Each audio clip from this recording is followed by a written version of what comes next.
Perhaps the most memorable encounter I've had with anyone.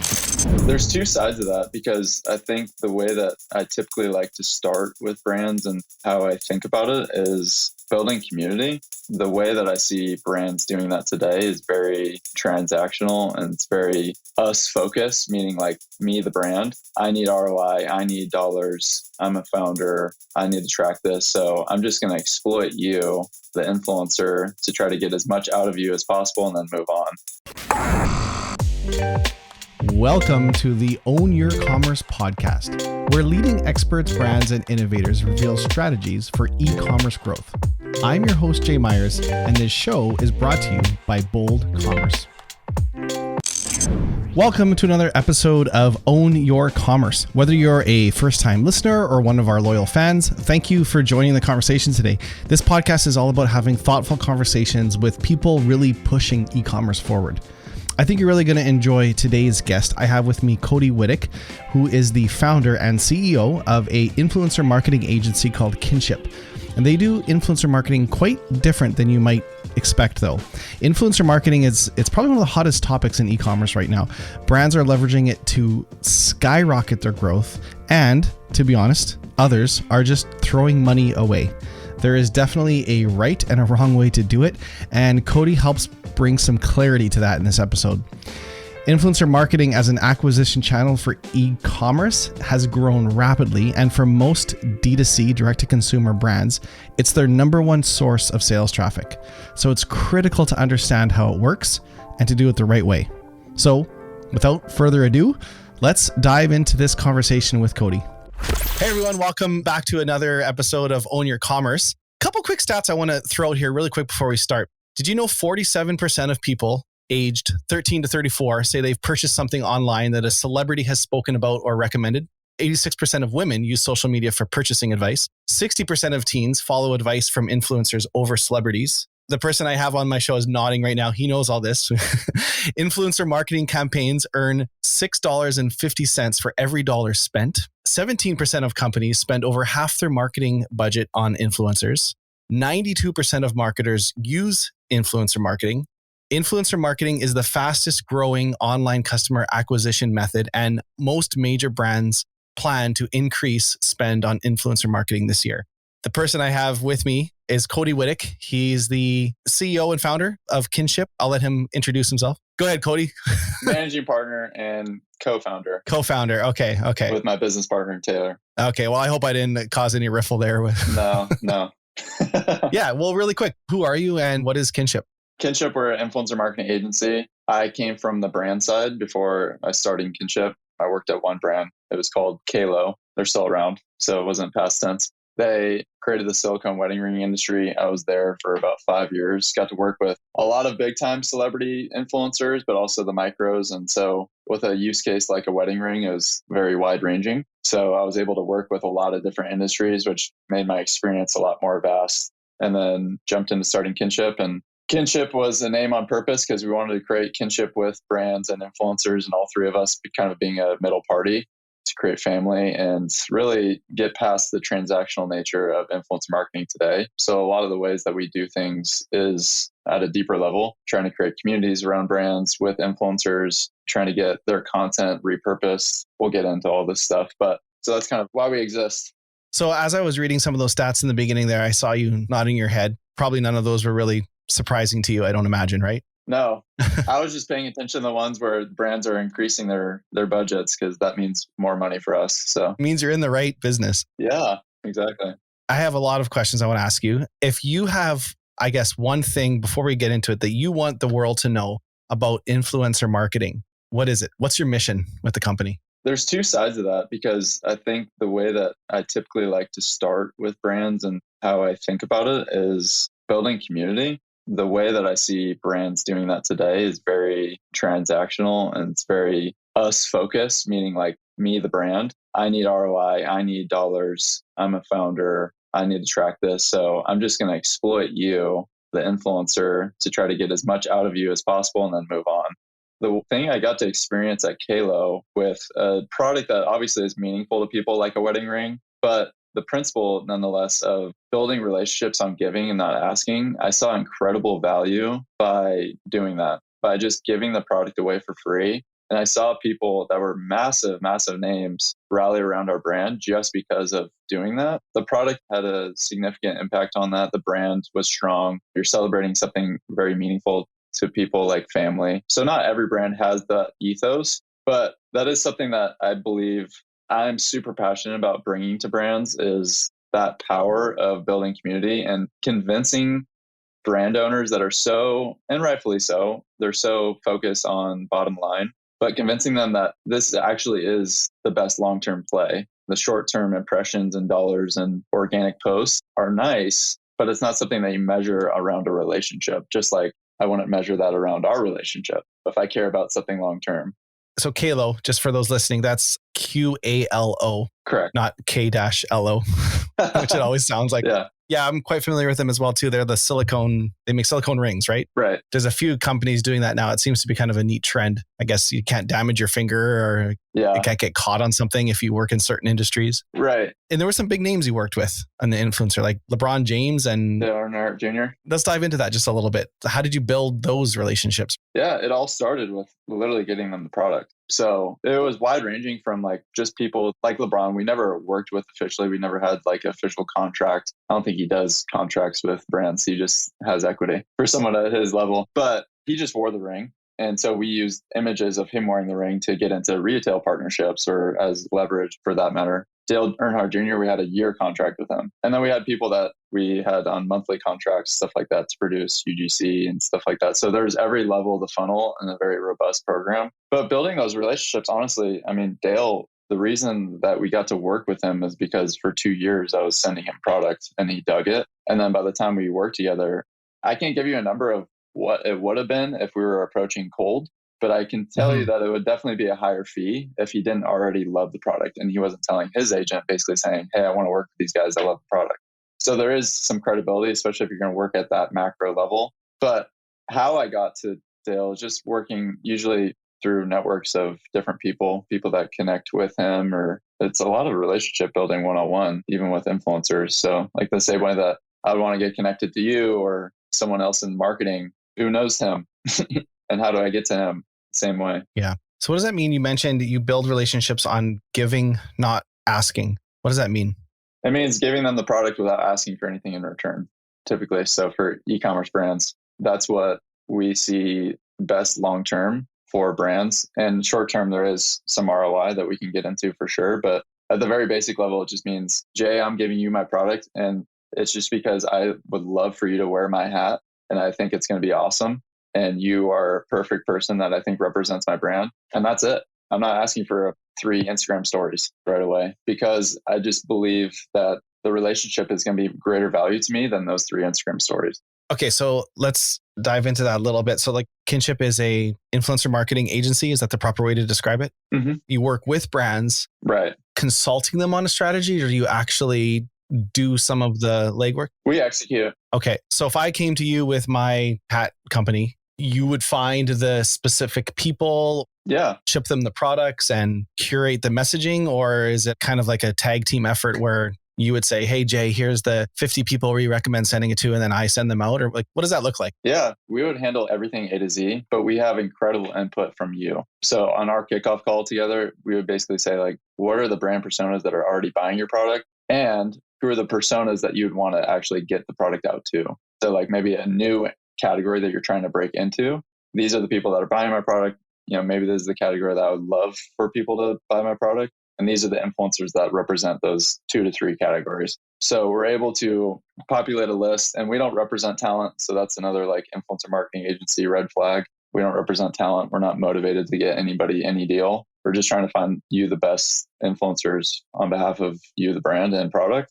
And then we have standard messaging that is built on giving, not asking messaging. So all we would need from you is basically like a one-liner to describe your brand in a very concise way when we outreach over email or DM. And then if the brands are on Shopify, then we have a Shopify app that we're able to sync to their store. And we're able to handle sending out the orders directly to the influencers on behalf of them. So we're not saying, hey, Jay, here's a list of 50 addresses. We need you to do it. We're just doing it automatically as people respond and say they opt in. The app creates the order in the store? Yeah, the app works basically the same way as if someone ordered off the website. That's how you would see it on the back end. but we're just doing it ourselves through the app. And then as an agency, obviously we're like able to populate a list of 300, 500 influencers for someone internally at a brand that maybe is without a discovery tool or anything like that. That's going to take a lot of time, but that's what we do at scale on behalf of our brands, that we're able to put a list in front of you, outreach, send out the product through the app. I get 50 orders and they're going to go out to influencers with a note in it that says, hey, this hat is ideal for whatever, beach people or something. Now, eventually there has to be an ask, or do you just wait and can you just know that 10% of people you send it to are going to reply and say like, this hat's actually really awesome. It dries in 5 seconds. There has to be an ask at some point. Yeah. Well, I would say after the fact, the follow-up. Okay. I compare it to dating a lot. You're married, correct? I see a wedding ring. Yeah. If you ask your future wife, or you ask your current wife on your first date, like if you're going to ask her to buy dinner, like, hey, can I take you out, but can you buy dinner? You guys could have had a good first date, but the prospects of a second date probably aren't unlikely. So that's what I compare it to, like asking things on the first impression. Like, this influencer's never heard of you, never been to your website. And so I would say that same progression of kind of like how the relationship progresses in dating is the same thing with influencers. And so that ask comes later. So we have, like, on behalf of our clients, we say conservatively about 30% of people opt in to what we outreach to. And then we say 30% of those will post for free without us even asking. And that's across the board. So like if we break down those numbers, if you're going to even outreach to 100 or 300 people, or let's just use the even number of 100, that's 30 people. And then that's 10 of those 30 that are posting for free. Awesome. The 20 that are interested in posting or creating content, then do you work out a price or negotiate that? Or do I set that as the brand? Like, this is how much I'm willing to pay? Or is it now that depends on the creator? We handle that as well. So we're handling basically like any influencer that we send product to, we're uploading onto a software called Mighty Scout. And this Mighty Scout software is able to track whether they post or not, because that is a variable. So they're saying like, hey, if Jay Myers posts, we're going to be able to track this content, the organic performance, but also it's going to be downloadable. So it's going to be able to scrape from like your Instagram.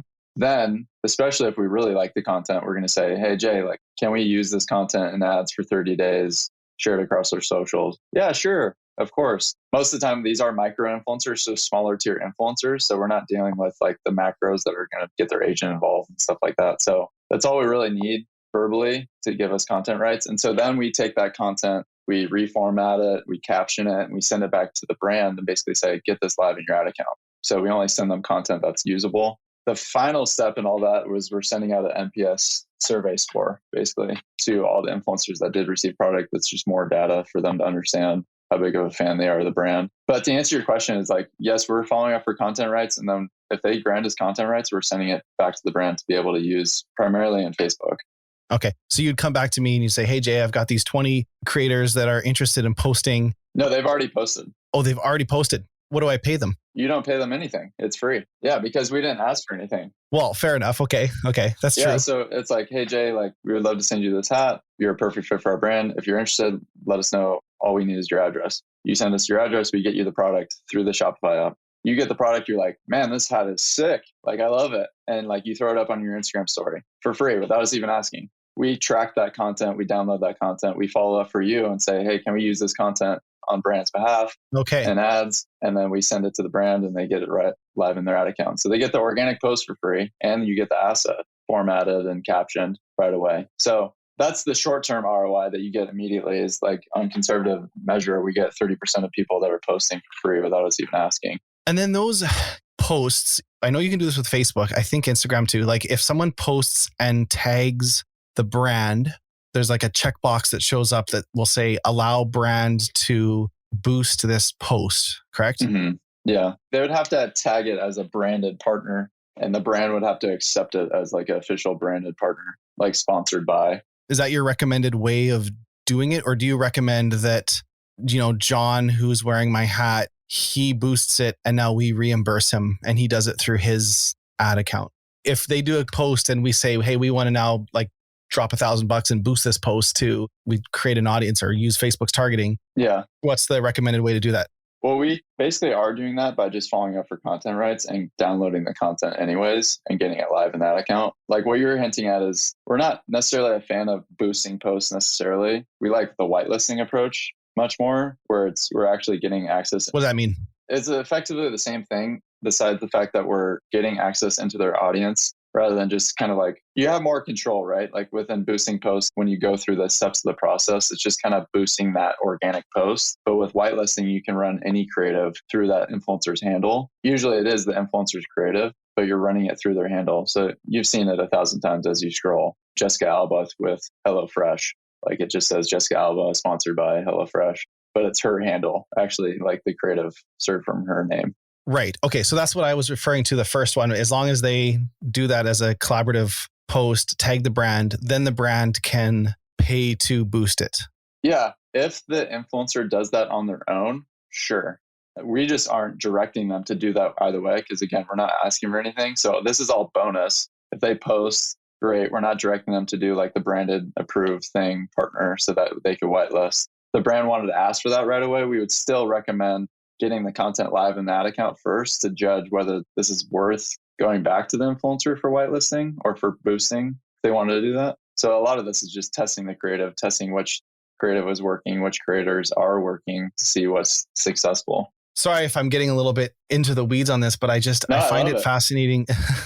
Well, like from a real practical standpoint, like I imagine 10 different agencies approach it 10 different ways. There's not like a one size fits all. And like, if you just Google influencer marketing platforms, there's dozens. I did it before the show. There's Upfluence, #paid, Izia, Captivate, Influencer Marketing Hub, The Circle, Collaborate, IndieHash. The list goes on. There's a lot of noise. Right. So that might be the way that if I didn't know anything about influencer marketing, that's probably how I would approach it. I would go on one of these marketplaces. You know, a lot of them have like a filter system. I'm in sporting goods. My demographic is, men 40 to 50 years old or whatever. And then there's like a list of influencers and then they all have a different rate and it's based off of, I guess, their followers or just what they want to pay. Like, what's your thoughts on that? Is that a bad way to go or is that a maybe to start that way? Or like in conjunction maybe with what someone would do with you? So like maybe you do it in tandem. I just think it can be incredibly confusing. People think that they need all these bells and whistles when they first start. Like, I need a CRM, all these other tools that you just mentioned. I need this discovery tool. The problem is, like, especially at brands internally, if they're big enough, they might have someone dedicated to influencer marketing,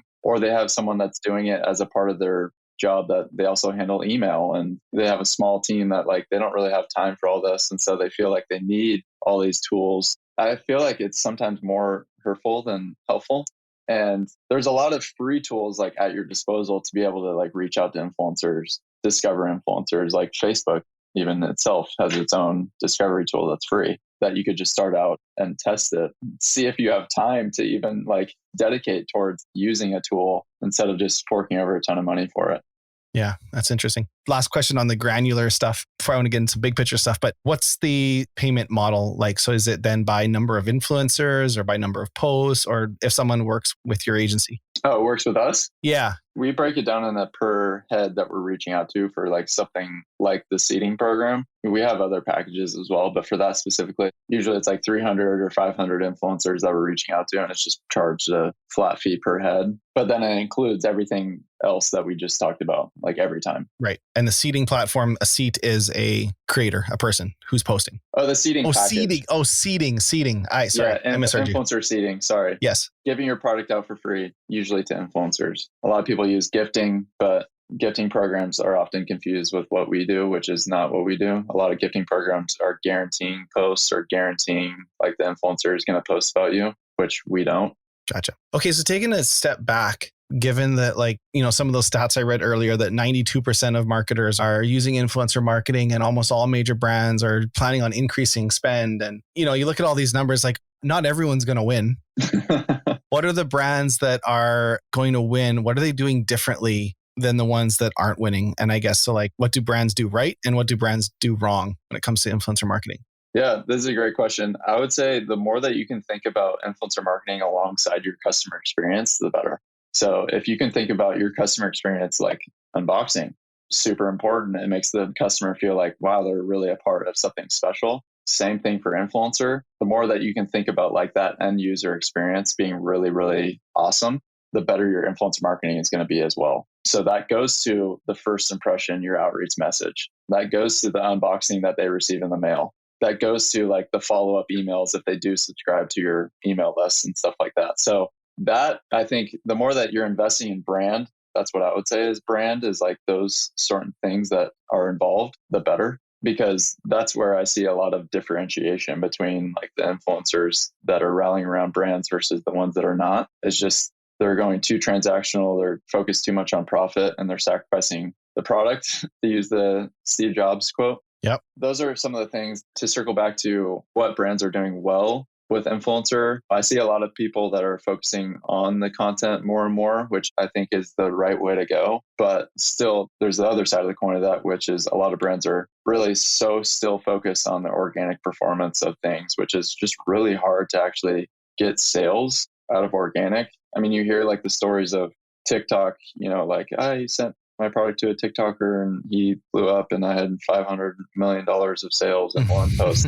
Those are all just outliers still. Like that is not just every time you work, just like Instagram in 2014 when that was doing that same thing. Those are outliers as well. But I see the trend of the focus being more on the content than the distribution, but there's still a ton of focus on, I think even the biggest brands in the world are still focused on organic distribution. They're also the ones doing TV commercials as well. So it's an interesting way of looking at it. Like when you say optimizing the experience, when you're seeding your product, you want the person who gets it to share it. That's a healthy way of thinking about your whole experience in general. Right. Every brand should think about how do they maximize that experience from the time it's ordered to when they receive it. I think even like email sequences in between there, right, getting them ready for it, educating them on the product, letting them know what communities they can join or other 100%. things. And then after they get it, educating them. It's a healthy process to go through to say like, okay, we're going to send this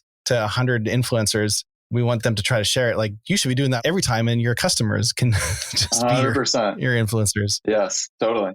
You mentioned before we got on air, you're putting together an influencer marketing course. Can we talk a little bit about that? I don't know where you are in the journey putting that together, but I imagine that experience must be part of it. Yes, it is part of it. No, it's live. It's out there in the world if people want to go learn about it. Okay. So it's been live about a month. Where do people find it? Kinship.podia.com. So it's on Podia. I'll throw a link. That's the platform. We really started thinking about not only like for people that were coming inbound to our agency that ended up not affording us, but they really wanted to do influencer. And we really wanted to equip them and educate them. So we put just everything that we're talking about today and even more into that course and basically said, hey, here it is for you. So it's been fun. It's a lot of work, but it was a great journey. I respect that. It sounds like you have the mindset, like give away the knowledge. And if someone wants to do it themselves, by all means. But if someone wants to hire you because they see the value and the time, like I never like when people hide knowledge and information and they have it's secret sauce and they don't want to tell anyone. Like you kind of seem like an open book, like, hey, here's what we do. Feel free to do it on your own, but your time, like a brand's time, is probably best spent working on their product, working on their business, leverage the people that know it. So I think that's admirable, especially that you built a course teaching people how to do it. So yeah, I appreciate that. Yeah, there's more than enough to go around. I mean, if I'm going to preach build relationships on giving, not asking, then I should probably live it. So you should probably be giving. You should probably giving away value. What are the best platforms for influencer marketing? Best platforms, you said? Yeah, like social media platforms. Oh, I would still say Instagram is kind of the market leader still. TikTok is really interesting. I think the world is kind of going towards more short form content, at least somewhat. I mean, people still listen to 3-hour episodes of Joe Rogan. So I don't know how short form we're getting. But yeah, I would say Instagram is still the market leader. I don't see that really changing ever anytime soon. The mothership with Facebook and Instagram. Yeah. And I was doing a little Googling earlier, and it's like the number of success rates. It's like Instagram post, then Instagram stories, then YouTube video, then Instagram video, then Facebook post, then Facebook video, then tweets, then Facebook Live, YouTube Live. Snapchat was like way down. Like what happened to Snapchat? I don't know. We've never done any influencer campaigns on Snapchat. They didn't latch onto that, eh? I guess not. I would say, well, when Instagram introduced stories and basically coped Snapchat, then that was definitely a big thing. You could have said the same thing about when they sort of copied, well, not sort of, but copied TikTok with Reels. But TikTok is still such a very obvious competitor. It's crazy that a year ago we were talking about, will TikTok be a thing? I know. Literally a year ago, you know? Yeah, certainly is. I think actually episode 2, I remember I had Steve from Mute 6 on, and like I remember talking about that. Doesn't seem like that long ago. And some of the topics were, what's the deal with TikTok? Is it going to be around? Like it wasn't that long ago. You mentioned micro influencers. Like, what is a micro influencer? Where do you draw the line? So again, if you would Google this, you're going to get 1,000 different definitions. So I'm sorry, the market is not entirely helpful, but how we define it is just usually it's like that 5, 10K between 150K of following. So that's how we would define it. We just use follower count as guide rails to identify people. That is it. We're not looking into it any further than that. It's just specifically to just get a pool of people. So that's how we define it. When someone has 50,000 followers, I feel like that's a significant amount. And you would still lump them in the micro. Yeah, I get it. They're not like millions. It's not like a Kardashian or someone. But when you send them product, I imagine they're still probably expecting some compensation for some posts, no? Or even at that level, you find they're just happy to share. Sure, if we ask for that. But if you don't say anything about it, you're saying that's that 30%. Right. Interesting. That goes back to like the power of the product and power of the brand, that user experience. So we always recommend like making that unboxing a little bit more special, including a handwritten note if you can, or upgrading it for the time being for the campaign, because it definitely increases people posting. But I mean, we also contract influencers too, like on behalf of brands that we work with. We work with them and there's a contract and we're asking for things up front on our first outreach and stuff like that. So it's not just we all do seeding, but we definitely recommend for brands outside of just working with us as an agency, if you're going to start or trying to scale your influencer program in-house, I just believe there's no better way than doing it through product seeding. That makes sense. And then the content, once you have them sign off that you can use it, you can then repurpose it on any of your own brand's content, on your own blog posts. Can you like embed it on your website? You can kind of slice that up and use it any way you want, I imagine. Yeah. Is that all in the agreement? Sorry, I keep going back to the delineation between like product seeding when we're not asking for anything. But if we are contracting an influencer, there is clear, like, because when we're doing outreach to influencers on just getting them the product, we're not sending them a contract. We're just following up for content rights. But if we are going to contract an influencer, let's say like we've seen their content perform really well, or we know that they're killer on content creation, and we want to work with Jay Myers because he's an awesome YouTuber and he produces really good content, then we always contract content in perpetuity across all marketing channels. If you like content about my kids sledding down hills, follow me on YouTube. Perfect. Is anything posted on public platforms? Are you allowed to put that on your site? Like a hashtag, for example, if you have a unique hashtag for your brand, there's a lot of apps that can bring that hashtag into a feed on your site. Right. Is that all fair game? You don't have to run that by brands as long as they're posting publicly. You can then embed that anywhere you want. That used to be the case for sure. I believe that's changed now. I'm not a lawyer or FTC guidelines expert. So don't make any decisions based off of this. Check with your counsel. I would look into that for sure. Where does UGC play into all of this?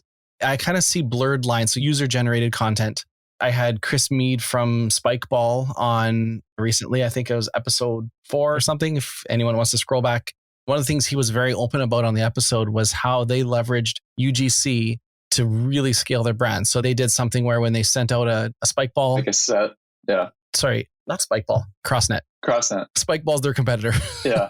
Spikeball's the one that you hit down kind of like onto a trampoline. Crossnet is basically a volleyball net cut into 4. It's like 4 square, but volleyball. Yeah. Similar, but different. Anyways, they would send out the net. Well, they would order it and then they would have an email that goes out and then said, hey, send us a video of you using it. Just record it with your iPhone and we'll refund you $20. And they started getting like tons of videos and then they just turn those videos into ads. And if you follow them and start getting retargeted with their ads, you'll just see a lot of it's just like people play in their backyard. It's not professionally created content. It's just user generated content. Where does that play into this? The only delineation between UGC and what we would call IGC, just influencer generated content, is just there are people that do this all day long. Like if I wanted to go to a pool of people between my customers, my friends and family that, brands often do for UGC and influencers, like what's going to give me the best opportunity to get awesome, authentic content, I would choose influencers every day of the week.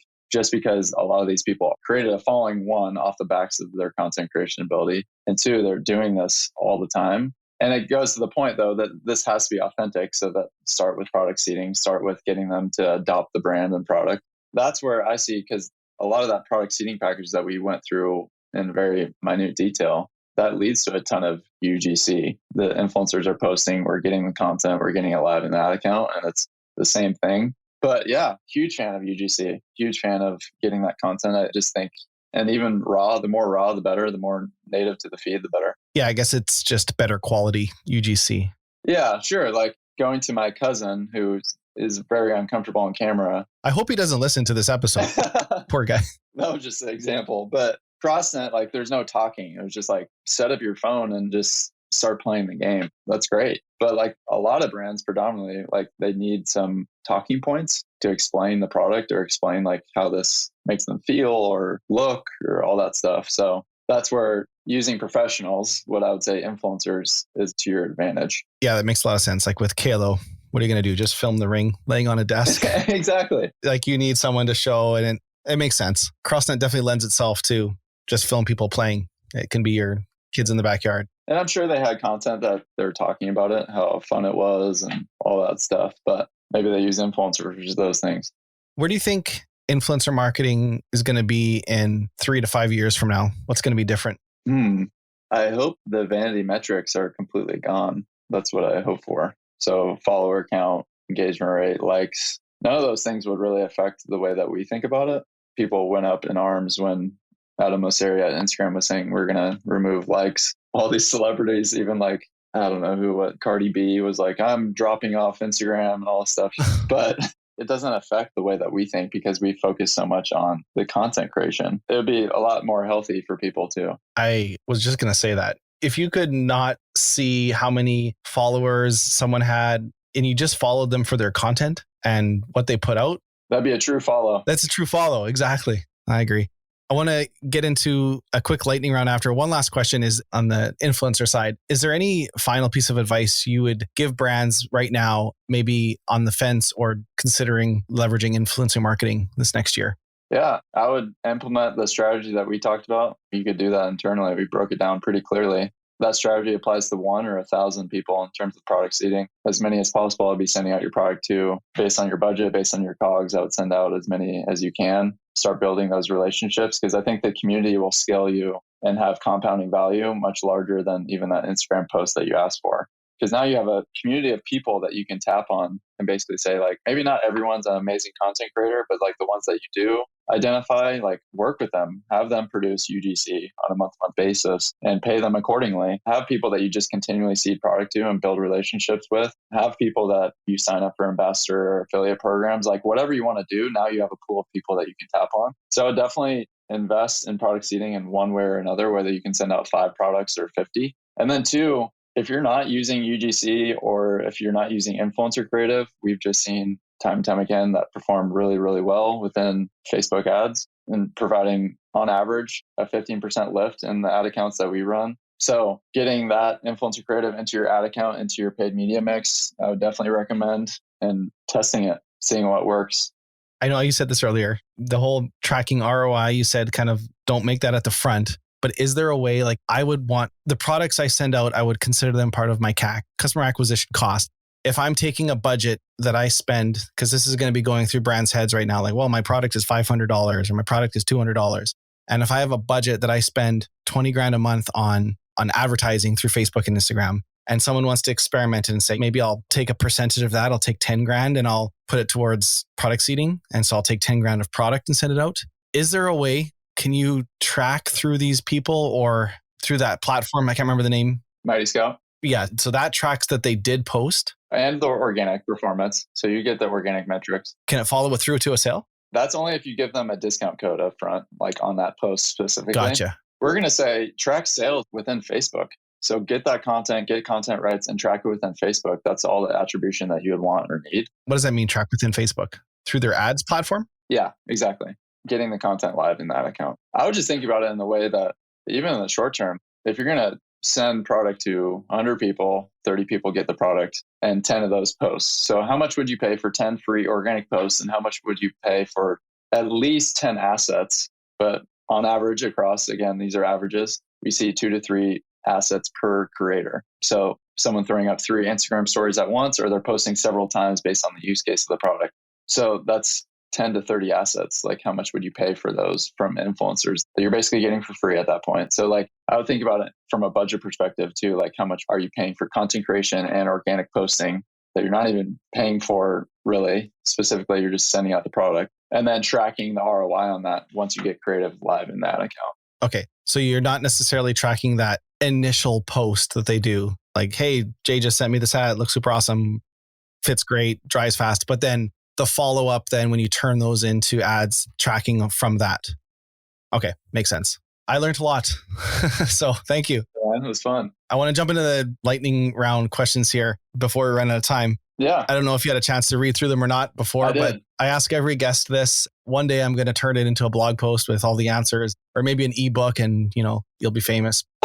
So can't wait. I got 6 here. First question is, what's the biggest mistake in e-commerce you see merchants or brands make? I'll go back to the Steve Jobs quote, profit before product. But I would say that I would change it into the influencer and say cash before community. Maybe I should trademark that. There you go. They're focused on the transactional nature versus building a relationship with the influencer.